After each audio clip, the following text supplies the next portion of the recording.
So what you just watched were highlights of some of the scenes from the various inspection trips by the JoyNews and Accra Metropolitan Assembly Clean Ghana team. The Clean Ghana campaign was initiated by JoyNews in collaboration with the AMA, and it sought to help enforce waste management laws and educate the general public on how to manage the waste. The idea, simply put, was to educate citizens and make them take responsibility for their actions.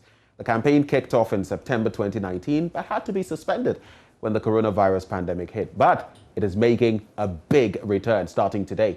And I'm joined by JoyNews editor Araba Kumsin, who is coordinating the campaign. She joins me with what we should be expecting this time around. Araba, good morning. Hi, Benjamin. How are you doing? It's one of those special moments. I remember the last time you joined me on the show. Today you're back. Yes, always good to be back. Always good to be back. Yes. In 2019, and I was just sharing with you before we came on air, I remember the one with the chicken and the lady with a saw and all of that, and how, you know, the unhygienic circumstances. In fact, in somebody's words, we have seen a lot of things during this campaign. I mean, when we started the campaign, from the onset of the campaign to when it ended, I mean, the reporter Nancy Emefa Dradosi brought us scenes of, I mean, terrible scenes and, you know, for lack of a better word, disgusting scenes of the conditions under which people cook food for mass consumption, you know. And so we are glad that we are bringing out these things for people to understand the need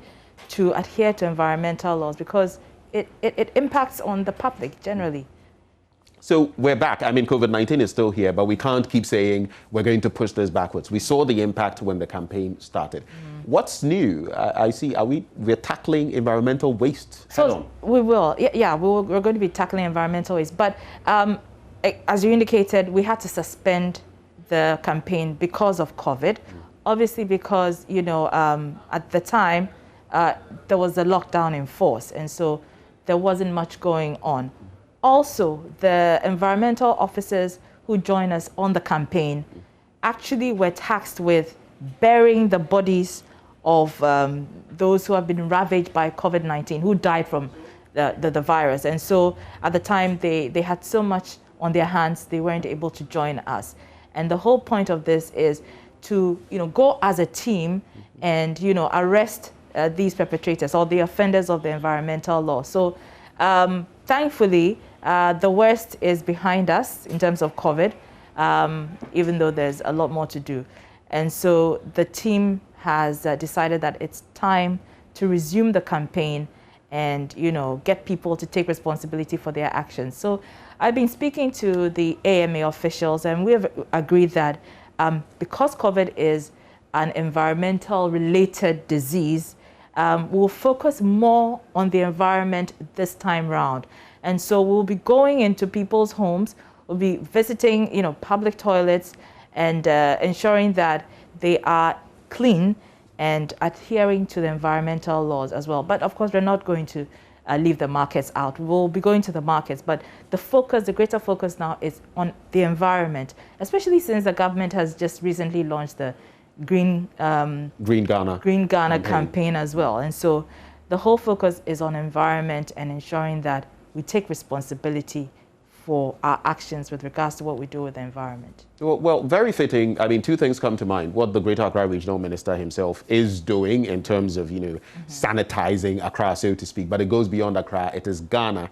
And then again, on my rounds in recent times, from Aveno to Odona to Shukura-Bola Junction to, you know, Old Fadama, and some of the scenes we've seen, it can't be a more fitting time for us to go back to this campaign to clean Ghana. But what would your expectations be? I asked from the standpoint of, you remember the first time, there was a bit of pushback, even from the very people who were culpable. Exactly. What are your expectations this time around? Well, given that, I mean, this is not the first time that we're doing this campaign, and there's some level of awareness already, the hope and expectation is that people will now begin to see the need to preserve the environment, begin to see the need to adhere to the environmental laws, and begin to see the need to operate under hygienic conditions, because it has some impact on the consuming public.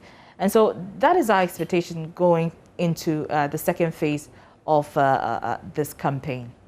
One other thing I would like to see is the conversation. We saw it unpalatable, but on open defecation and the rest. And one other thing it ties into is a lot of our homes, we like to hide it, but people don't have access to, even in compound houses, proper toilet facilities. Exactly. And that also feeds into the problem. I've been to places where, on my tour, some of these things have come to the fore. I'm hoping that as we address these issues, landlords, landladies will also be whipped into line. It's interesting you say that, because that is one compelled of the, to do the right thing. Things that the team, the Clean Ghana campaign team, will be looking out for. And I remember, I mean, successive governments and mayors, particularly in Accra, have made the threat of ejecting people if they don't have toilet facilities in their homes. There have even been promises to provide toilet facilities in homes. We're yet to see all of this, but it's important that people have toilet facilities in their homes to ensure the proper disposal of human waste, of fecal waste, you know. And so this is something, another thing that the team will be looking out for. So offenders will be arrested, including landlords as well.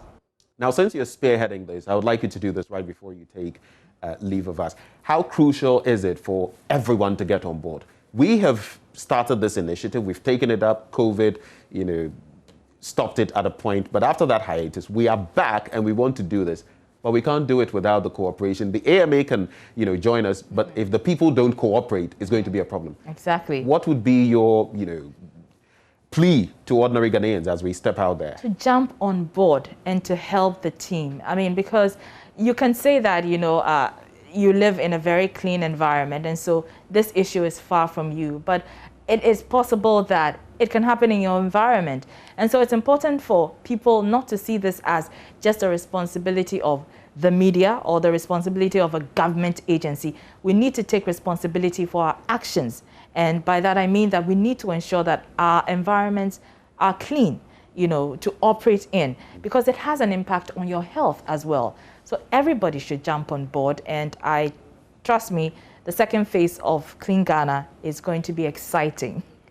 Being a godly people begins with being a clean people. Araba Kumsin, thank you so much. Thank you for having joining me. the conversation. And she's spearheading the campaign. Araba Kumsin, JoyNews editor. When we return after the break, we do Showbiz, and IB is hosting Rosie Sokota, a Sierra Leonean singer-songwriter, right here in our studios. Do stay.